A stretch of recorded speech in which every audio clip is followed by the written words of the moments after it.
I'd like to start this episode by saying today I look like a mom from 1995.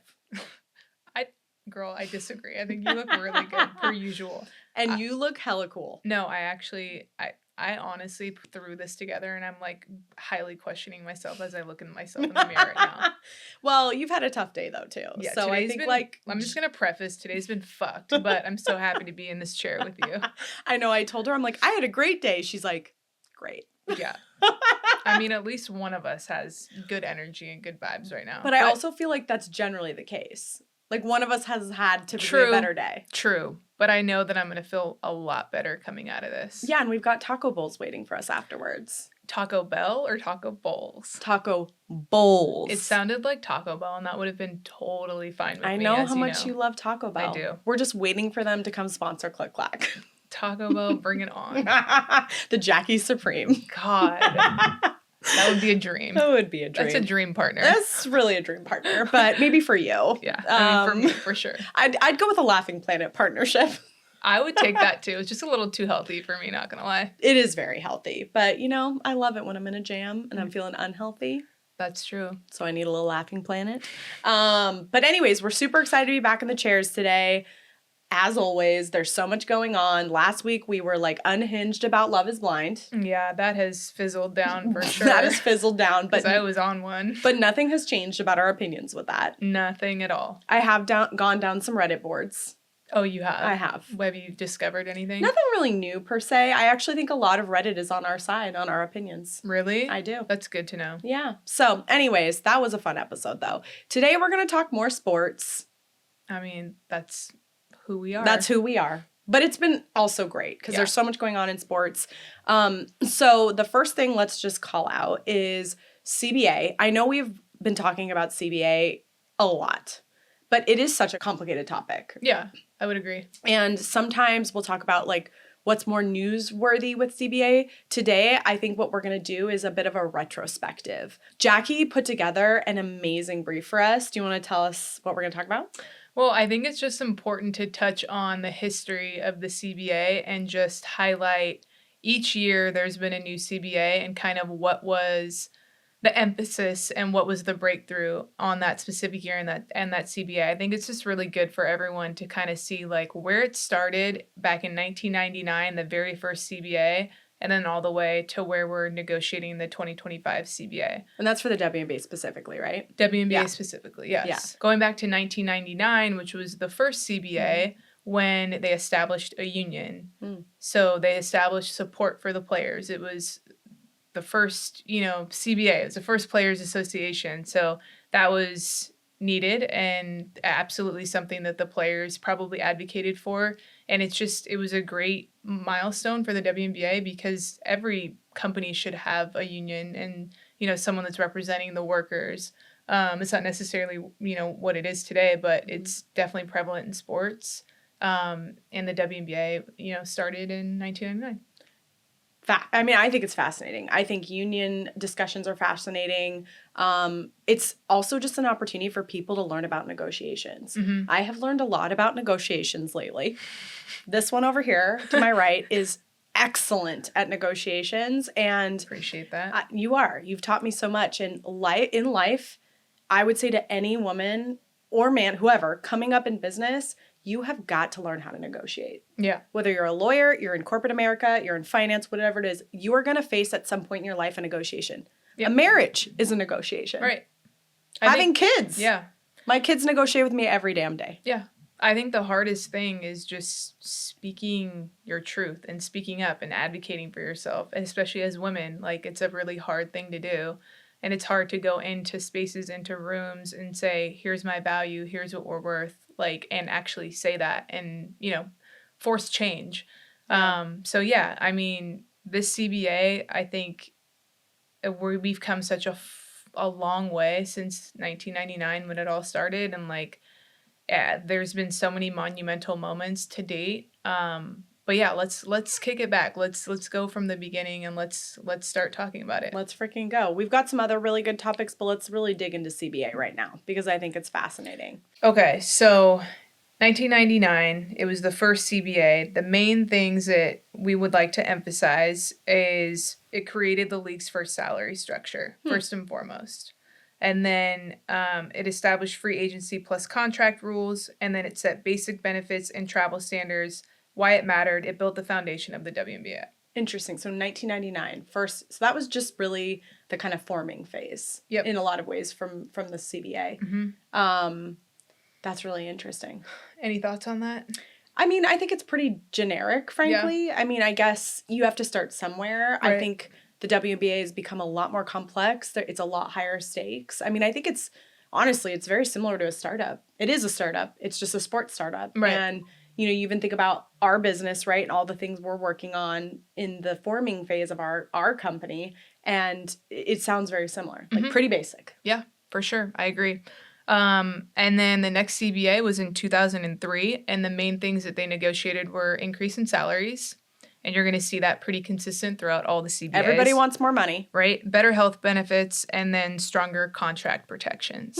Yeah, I mean, I think the contract protections thing is very interesting, because when you said something to me from your own experience playing overseas and how your WNBA contract is not protected if you're injured overseas, that's wild. That was wild to me. Yeah. I was like, holy shit, you could lose it all. Like, that's a huge risk. I mean, this only became something just this past year with Unrivaled kind of making that a thing where they're going to protect, if a player gets injured in Unrivaled, they're going to protect WNBA salaries. This is the first year that has ever been even a discussion. That is. And you think about the number of injuries in the WNBA. Oh, yeah. It's wild. But anyway, look, same on the men's side. If they go overseas, they're not getting protected if they get injured there and play in the NBA. But they don't have to go overseas as much.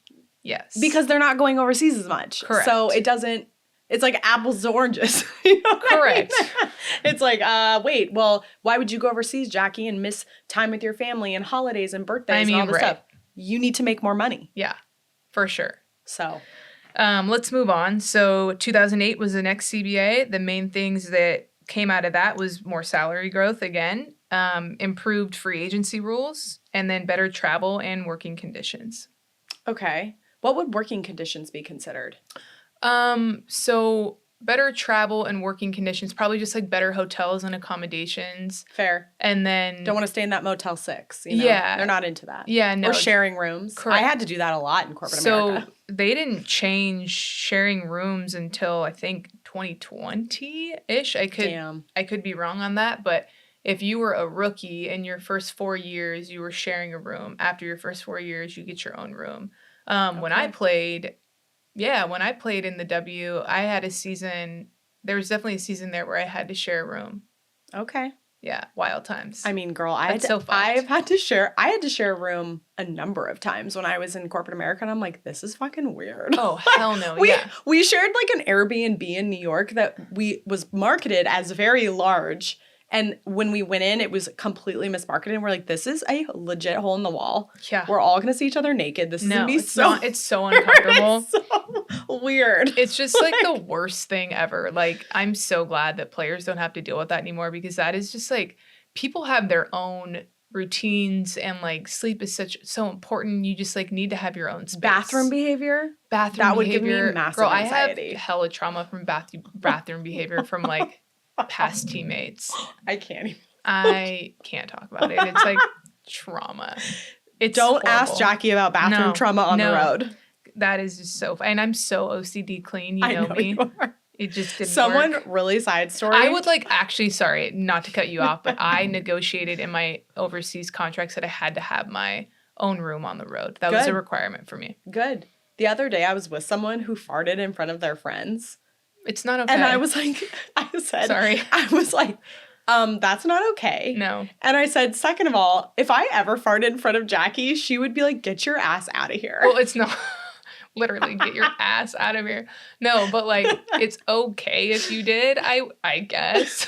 No, you'd be freaking out. It's not even like the cleanliness thing. It's just like that's so gross. And you just don't bring that energy with your friends. That's what I said. I'm like, that is disgusting. Look, anyways. with your partner and like whatever, your family, that's one thing. Okay? Because there's a comfortability there, and like it is okay. Agreed. but friends, you're fucking doing too much. You're crossing a line. Anyways, I just used that as an example. That ain't it. Okay, moving on to the 2014 CBA. So they introduced core limits, and we'll run that back when we get there. They added stronger maternity protections. Love that. And there was increased salaries and marketing opportunities. Okay. So a core means that current team that they're with has the players' exclusive negotiating rights, and it also prevents them from signing with another team. You also mentioned maternity. Yes. What year is this again? This is 2014. 2014. I mean, it seems shocking, but it's not, because in reality, a lot of maternity rights have evolved in the last 10 years. Even when I started at my previous startup, which was like 7 or 8 years ago, they had no maternity leave. Even when I left Nike from 2013 to 2016, I think maternity at that time it was still progressive for the time, but it wasn't what it is today. And so it's just, again, for me, everybody knows I'm a mom.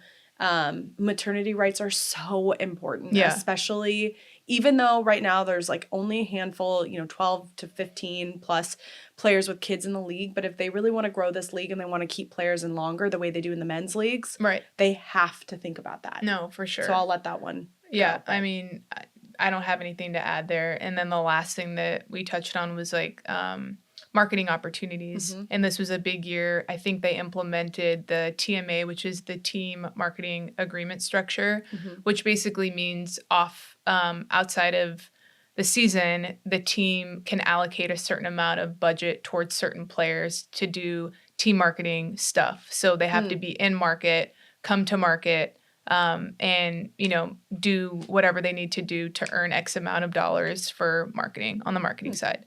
So that was a big deal for players too, to be able to earn some money and, not have to rely on just solely like overseas income. Yeah, that's a big one. I know that's one they're fighting for really hard right now with rev share. Yeah, too. For sure. That's a big portion of it.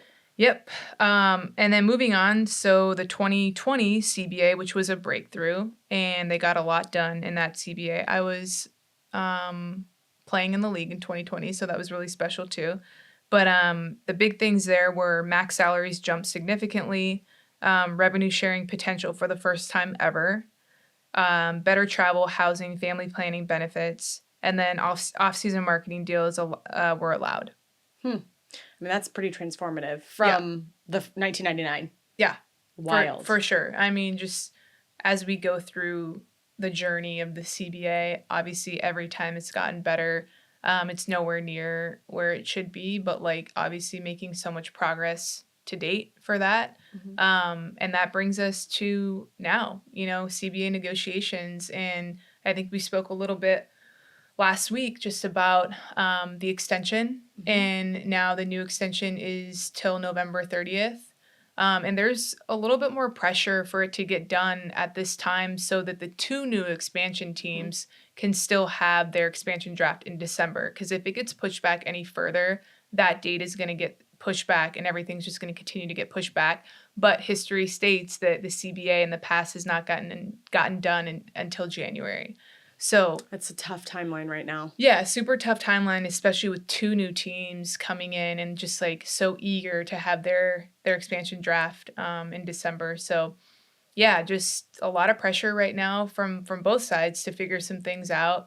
And as it stands today, the max salary is not where the players want it. Mm-hmm. That minimum is not where the players want it. And there's still an obvious conversation about revenue share and where we're going to fall with that.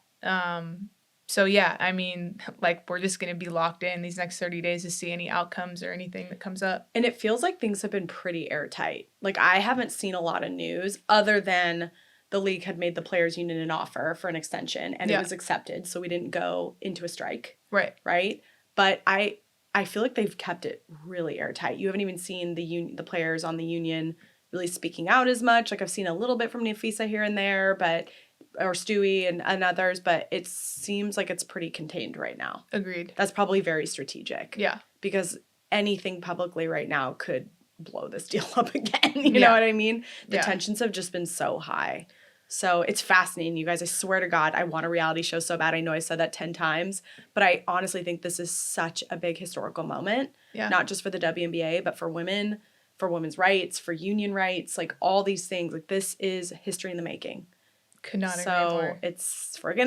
You guys, it's an exciting time to pay attention to sports. Yep, we're on pins and needles waiting for something to come out. Pins and needles. But we'll report back once more stuff has been unraveled. But thank you for putting that together, Jack, because I do think there's as much history in the past in looking at where we were and how far we've come and just like how much further we need to go. Yeah. And that's why, again, you know, when you everybody's so excited about women's sports right now, it's the thing, but there is such a long road ahead to build what this space really needs to be as big as men's sports. And so I just don't want us to get complacent with social media and seeing like 18,000 likes on a post. That does not mean that we are in a place that it's truly profitable or sustainable or has the right infrastructure. So just a good reminder. Love that. Say less. I mean, I do love when we get one post here and there that has 18,000 likes, but I mean, that's all you, girl.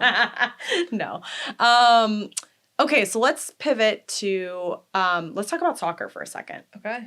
So when this episode airs, we're going to be heading into, I believe, the semifinals for the NWSL. Okay. So I was really fortunate to go to the Portland Thorns game on their last home game of the season. They ended up making it to the playoffs, 2 goals. It was such an exciting game. We actually sat like right in the first part of the game and I'm going to preface this, you guys, I'm new to soccer and kind of the rules and everything. I used to play when I was a kid, but, you know, watching it now as an adult is a little bit of a different experience, learning the game again. It's so fun to watch. I love watching women's soccer. And we sat like right at the goal line. So we saw these like insane goals. That's awesome. It was so cool. And just feeling the energy from the stadium. You know, people always talk about women's sports fans in Portland. It is such a thing. Yeah. My kids were with us. I didn't have to put them on a phone and like watch a show. They were really into it. They were cheering. It was just such a positive day for me. That's awesome. And I just think like, again, we always talk about fandom and you can talk about women's sports. You can follow it. You can like it. If you have a women's team in your city, go to the game. Yeah. Make it an effort, especially as a parent. It's hard to take your kids to sports, especially when they're 6 and 4. Mm-hmm. They're wild. I can only imagine. I'm like concerned constantly someone's going to grab one of them. Oh, God. So, keep them tight. Keep them tight. But it was just such a positive experience, and it just kind of reinforced my love for this space we're in together. And I love it. I can't wait to see what happens for the team in the, you know, hopefully they make it to the championships. Yeah. No, I mean, freaking the NWSL has just also been such an emerging league and has made so much progress. The Thorns have been so much fun to watch, and the energy in that stadium, like you said, is just one of a kind. It is. It really, truly is. It's remarkable, and I know that same energy is going to land at the Moda Center for the Fire, and that's what I'm so excited about. But yeah, good luck to the girls, the Portland Thorns. They're rocking it. They're killing it. Yeah. And yeah, I'm excited to watch the NWSL Championship. I love watching soccer. I truly, truly actually love watching soccer. I know. We're going to for sure go to some more games together too in the future. It's just our schedules are so freaking crazy. I know. But anyways, so playoffs are coming up we're going to be in playoffs when this episode airs. And then the championship will be towards the end of November. And just make sure you're watching the NWSL champs. The championship game's on November 22nd, and I know that because it's my birthday. Okay, even more room to celebrate. And it's in San Jose, which is like right next to where Carla's like mom lives. Oh my God, that would mean okay. Change of plans. We're all going to the champs for Jackie's birthday. Just change of plans. We're calling that right now. We're calling it right now. Okay, well, we're gonna pivot. And we're going to do another little like fun Jackie and Lauren grab bag section. I'm waiting for this section. These are the unhinged sections that we know you all are waiting for. Yeah. At least we're waiting for them. Yeah. Hopefully your retention span is just like here and going to stay with us. You know, we're going to give you some serious and we're going to give you some hella unhinged. So we have some funny this or that. Okay. You ready for it? Yeah. I just think this is going to help people even get to know us better. Yeah. You know? Agreed. Okay, Jack, this or that. Ready? Nike Tech Fleece or Adidas Originals? Adidas Originals. Oh, that's a hot take, girl. I mean, I was an Adidas athlete. I get it. I think Nike Tech Fleece has also had its day. Yeah, I'm not a huge fan of Nike Tech Fleece. Yeah, we're moving on. Yep. All right. Ooh, Fear of God or Off-White? Fear of God. Okay. I love their collab with the WNBA too. Oh, that's a good one. Yep. I do have to say that the Off-White collab with Nike was one of my favorites of all time. Okay. Yeah. I mean, it was good. I didn't really get into it though. That's fair. I get it. Ooh, Crocs or Jordans? Easy. Jordans. Okay. That's fair. Got one too many of those. Wait till you have kids, though. Crocs will be your jam. I mean, I got some Crocs, but gotta go I bet for you Jordans. look really good in Crocs, though. I'm just saying. All right. Ooh, this is a hard one. You ready? Mm-hmm. Aces tunnel fits or Liberty tunnel fits? Tunnel fits. I didn't even finish the question, and she... Yep, because the Aces tunnel fit picks to me never hit, if I'm being honest. The Liberty just, it looks very glamorous to me. It looks glamorous, and I think that team has more swag too. Ooh. Yeah. She also coached for the Liberty, y'all. I did, but that had literally no relevance. All right, you ready? Yep. All right, vintage tee or oversized hoodie? Vintage tee. I would have said oversized hoodie. 100%. You know I'm a small person. I can't do a giant hoodie. No. I'll literally disappear in it. I know. You will. It's cute. Skims times WNBA collab or Nike times WNBA collab? Skims. 100%. Ex Me too. WNBA. Are you kidding? Same. Sexy as fuck. Right. Blazers or Dunks? Dunks. Sorry to think about that one Easy. for a second. I'm with you. Dunks, 100%. Game day drip or post game lounge set? Game day drip because I'm a fancy ass girl. Easy. Done deal. Okay, Jack, now we're moving into who makes more. Okay. This one's going to fascinate you guys, okay? This is really going to set some context around where we are. Jackie, who do you think makes more, Paige Buckers or a flight attendant? Well, Paige on her rookie salary, probably a flight attendant. Ding, ding, ding. All right. Asia Wilson or previously undrafted Brendan Carlson, the OKC rookie? Once again, I'm going to go with Brandon Carlson because we know the women's contracts in the WNBA are not where they need to be yet. Yep. You right. That's depressing. It is. It's hella fucking depressing. Okay.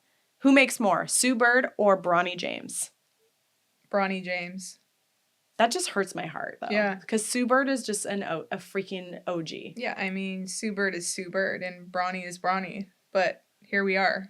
It's Bronny. Here we are. So, Stewie in the WNBA or Stewie overseas?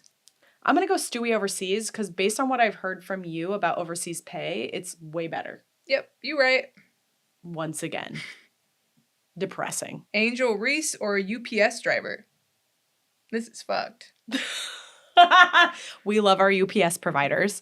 But based on Angel's contract in the WNBA today, a UPS driver makes more than Angel Reese when she's Shout playing out on the to court. the UPS drivers. I'm happy for y'all. I mean, that's a great salary. Maybe I should be a UPS driver. Same. Because I love people. Right. Except, could you imagine my ass carrying boxes up? No, but it's not for you. It would could be not. for me, though. All right. Second section we're going to do is going back to our Love is Blind conversation. You ready? God, Love is Blind. We're going back to this. I mean, we're all still thinking about it. We are a little bit. So we're going to do a Would You Rather Love is Blind edition. And let's just jump right in. Okay. Jackie, the topic that you did not think was discussed enough in the reunion, Anton's alleged drinking problem. Mm-hmm. Would you rather take $100,000 right now or have the chance to win $1 million, but you'd have to outdrink Anton? This is an easy one for me because I'm not a drinker. So I'm taking the 100K, I'm bagging that, and I'm going to let Anton do his thing. I love that for you. On his own. Jackie's taking the low-risk, healthier option. Yeah, and that's also how I'm generally a safe person when it comes to money. That is the safe bet. I appreciate that. Yep. Okay, you ready? Yep. Would you rather make Megan's salary, but you can't ever have kids, or make Jordan's salary with no potential for raises, but you're able to have children? This is such a hard question. This one's easy for me. No kids. No. Having kids? Yeah. Okay. I think because I'm a mom and I love my kids so much, I would say make Jordan's salary and just live my life. Yeah. I would just have to be a much better saver. Much better. For sure. But at the end of the day, who's going to be at your bedside when you're on your deathbed? I mean, if we're going to get into the nitty gritty, which is where my head was at, that's what I'm thinking. Yeah. It's like if you have, again, we've talked about this in the past, if You decide you want to be a parent. Not everybody wants to be one. It is a gift. Yeah. It's hard, and it's also a gift. It's a gift. And I'm not even a parent yet. But for me, I was like, easy. Love that. Oh, we just got deep on a would you rather. Okay. So you know we're good. Just kidding. All right, Jack. Would you rather make $300,000 a year for life guaranteed or a minimum wage every year until you could beat Edmund in a roller skating competition? At which point you would start making $500K per year for the rest of your life. So I just said that I'm a safe person with money, but with this one, if it's gonna rely on my athletic skills to make a higher paycheck or like being resilient and beating someone on something, I'm gonna fucking beat Edmund and I'm gonna take the risk. Even with her knees, y'all, she will go and take him on. Fucking run circles around him. You guys, it is a gift to have a business partner who's a former athlete. Yeah, like Edmund, see me. See me, you gotta my slip friend. into his DMs again. I know. And be like, let's have a skating competition. He hearted it. Cute. I know. Oh my God, friends. Jackie got a response from Edmund. Yeah, we're I'm friends. fucking obsessed with you. I'm obsessed with him. Fuck. Should we get him on the show? Oh, my dream. That'd be so. You should. Maybe I'll ask him. slide in his DMs again. Absolutely, you should. Okay, now we're going to do a generic would you rather. Okay, ready? Jackie, would you rather star in a Super Bowl commercial or in a Netflix sports doc? This one's tough for me because I'm like, okay, Netflix sports doc, amazing. But Super Bowl commercials are so fucking live and so fun, right? But I guess I'll say the Netflix sports doc because it's like trends more with who I am. Also, you're going to live on longer. Yeah. Long form content. Yeah, you're right. just going to live on longer. You're right. I know, but like there are certain commercials that I still remember till this day. Totally. You know, that I'm just like, fuck, that was funny as shit. But yeah. The Klarna commercial with Maya Rudolph as 4 Mayas on 4 different horses. I was like, I'm deceased. Dead. Right? Like there's just some shit that's always gonna stick. That was like, I was like, I get it now. I need to pay in 4. Goddamn, right? Unforgettable. Forgettable. All right, you ready? Yeah. Be remembered for breaking a record or for starting a movement. Oh, that's a good one. I would say I genuinely think of myself as someone that likes to motivate other people. Mm-hmm. I have never really had that much interest of like being the best, you know, like I love to push really hard and I like to win, but I like to make people feel connected to something. So I think I would say start a movement. I think that really trends for you. And I think like what we're doing a little bit is... I mean, you have fully been that for this company. I'm going to say that. Start a movement. Yeah. Do it. Love that. Okay. Jack, would you rather have Sue Bird narrate your documentary or Megan Rapinoe produce it? I'm going to have to say Rapinoe to produce it because she's hella funny and I think she would produce a hell of a little documentary series. Wow. She's funny as fuck. And Sue narrating something is really cool, but I'm like, Megan's gonna get it done. I fucking love that. Yeah. I love that take so much. I do too. Not gonna lie. Okay. Would you rather be the first WNBA player in Space Jam 3 or on the cover of Vogue? Yeah, this is like so easy. I can't. Can I answer for you? You can answer for me. No, I'm kidding. Go. No, answer for me. I mean, I know it's Vogue. Literally, let's be real. Live and die. Yeah. By Vogue. I would choose Space Jam 3. I know you would. That's why we're great partners. Two sides of the coin. Two sides of the coin. The Devil Wears Prada. If I got to meet Anna Wintour, I know. Hands down. You'd be dead. I'd be dead. I would I just wouldn't be in see the ground. you anymore. You wouldn't see me anymore. It would be someone taking a picture of me with Anna Wintour, and then that photo would go in my grave. Yeah, I know. Bye, Elle. Bye. I'll miss you. Then you'll be with freaking Michael Jordan in Space Jam 3. Yeah. That's actually her real dream. That is. That's up there. Would you rather go viral for a no-look dime or a poster dunk? I mean, I'm 5'2", so I don't feel like a poster dunk is possible, but I would love a poster dunk. That'd be fire. Could you imagine a 5'2" Lauren legit Little like Lauren poster dunk? I'm here for it. Floating, defying gravity. That'd be so cute. It would be cute. Little Elle. It'd be like, what are those little creatures? Those new little creatures that we love? They're really ugly, but they're cute. What are they called? What are they? The little they look like a Furby. Oh, I love those. A modern Furby. What are they called? I don't know, but I don't know. Labubu! Oh, Labubu. You know those little Labubus? Yeah. That'd be like me. I'd be like a little Labubu flying through the air. Oh my God, yes. Jack, would you rather get your own cereal box or your own Barbie doll? Cereal box. I mean, I love cereal. I know you love cereal. I love cereal so much, and I like, it'd be so cool to be on a cereal box. That's like so me. I had so many ideas right now that just flashed through my head, but a Jackie Barbie would be so cute. Saying. You're like a Lauren Barbie would be really cute. I think more of a Lauren Labubu. Yeah, I like that. She's too short. Barbie seems tall to me. Yeah, I like Labubu. That's not true. I have seen short Barbies. I haven't. You should come see Haley's Actually, collection. all my Barbies were short growing up because I tore their legs off. They're just fucking bodies. Yeah. I didn't have limbs. All right, she's deranged. she's deranged. I just had a torso. Torsos. Jackie just had torsos. Okay. Would you rather call a game with Candace Parker or do studio with Charles Barkley?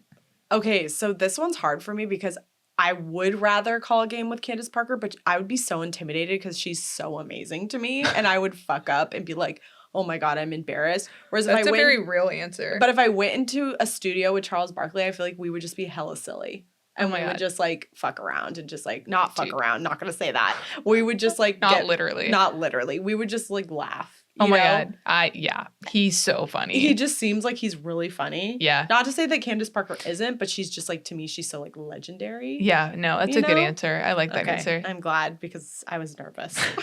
I was nervous even answering it. Obsessed. All right. Okay. Jackie, would you rather get dunked on by Shaq or crossed up by a 12-year-old on TikTok? I mean, dunked on by Shaq. That's the obvious answer here. Like, go ahead, Shaq, dunk on me. I'm not offended. How tall is he? Like 7'7"? I don't know. He's huge. I bet his hand is bigger than... I bet he could wrap his whole hand around my head. He can, like, pick you up, like, palm you. Damn, that's crazy. Would you rather be stuck in a mascot costume for a week or wear your game jersey everywhere for a month? I mean, wear my game jersey everywhere for a month. Easy. Because I can't even imagine what it would be like to be super hot in a mascot costume. Ew. Just disgusting. Yeah. All I can think and then about... you're also just stuck in there, like no human interaction. All I could think about was when this question popped up was not sports. It was a hot dog. And it was the episode of Sex and the City where Miranda gets hit on by a hot dog on the street. And just like... all I could think about is like a sweaty hoagie. Ew. I know. That's sick. And she was kind of turned on by him. That's fucked. Miranda, do better. Come on, boo. Oh my God, dead. Okay, Jack. Would you rather trade sneakers with Big Bird or SpongeBob for a game? I just like don't understand this question. I'm gonna say SpongeBob because I like SpongeBob better. But I don't get it. Haven't you seen his shoes? Yeah, they're but like they don't really clunky shoes. That's fine. Like, oh, I see. Yeah, you're right. SpongeBob. Still going with SpongeBob. SpongeBob was seriously like a cult. It's a cult classic for me. Like Patrick is also by far the best character. I don't fucking know what you're talking about. Do you not watch SpongeBob SquarePants? Not really, girl. Like, I mean, I think. Are you a child of the 90s? I am. But like, that wasn't. I liked Tom and Jerry. Obsessed with Tom and Jerry. I think we need to do gummies and watch Tom and Jerry, and then watch SpongeBob and see which one we laugh harder in. What else did I watch? What else did you watch? I mean, Rugrats. I watched a little Rugrats. I also was fucking playing outside. She was being a real kid. I was rotting in front of a TV. I was so outside, like scraping my knees, doing fucked up shit. You go, girl. Yeah. That's why one of us became a professional athlete and one of us did not. I mean, no, but like, I don't know. I mean, yes, kind of. I'm really enjoying these episodes with you where we talk about sports and we talk about life a little bit more. I'm so here for it. I mean, I feel like I'm a little more unhinged, but I like it. You being unhinged is really like funny as fuck to me. You were really unhinged in our last episode. I was. And I wasn't as funny today. You were more funny today. Oh my God, I thought you were making me laugh so hard though, because we're so different. I know. And it's magical. It is. It's like the best I feel like part. with these like topics, these like stupid topics. Like, you know so much about like random shit. And I'm like, oh my God, I didn't know that. I need to know that. But yeah, it's always fun to get into the studio, just joke around a little bit and talk about things we love. And, you know, we're headed towards, I would say, the tail end of like professional women's sports season, although there's still lots of great stuff coming up. We're right starting NCAA women's basketball, and we know women's collegiate soccer is underway and other sports. So pivot your attention to college. So we're approaching NCAA women's college basketball season. Who are your players that you want people to watch? I would say Hannah Hidalgo, Audie Crook, Izzy Fudd. Want to see Paige at her games too. Just saying, because I'm a big Paige girl as well. But she's an incredible player. Can't wait to see her play. And Lauren Betts. So, solid. Really good list, but there's also so many more. So many more. I, as always, am going to root for the underdogs, like the breakout stars, the women that just surprise you. For sure. So I'm excited for those women this year too. Yep. Love that. Yeah. Check them out. Anyways, at the start of this episode, we talked about taco bowls being ready for us. They will be arriving very soon. In about 5 minutes. And this is the last night I'm probably going to get to see Jackie's mom. Yeah. AKA Drizzy. And so I want to have some dinner Drizzy's with been her. Hiding upstairs. What is she doing? What's going on there? Her cute butt. What is she doing up there? Being cute. She's so cute. I can't even take it. This woman literally looks like she's 45. And she's in her 70s. So. Yeah, she's fucking killing is she it. going to be mad at me for saying that out loud? No. Okay, good. She loves it. But anyways, we love you guys. Hope you're enjoying the episode. We've been obsessing over Kris Jenner's face, too. Me and my mom. Oh, 100%. We want to get the deets because my mom wants the deets. Oh, okay. You heard it. Drizzy wants the deets on Kris Jenner's facelift. Yeah. I do know that. I think I heard it costs over $300,000. So. Well, she can just spend her life savings on that. Just to have that perfect face. I mean, right. I support you, Mom. Whatever you want. Okay, you with being low risk about money. Well, anything to make my mom happy. I mean, fair. You know? Okay, you guys. Well, we're unhinged. We're tired. We love you all. Thanks for listening. And whoever's gonna have to edit this fucking shit, sorry. We were all over the place. But we'll see you next week, and we love y'all, clackers. Love you guys. Bye. Our third season of Clack is sponsored by Portland Gear, creators of unique, high-quality products inspired by the heart and soul of Portland. Go check them out.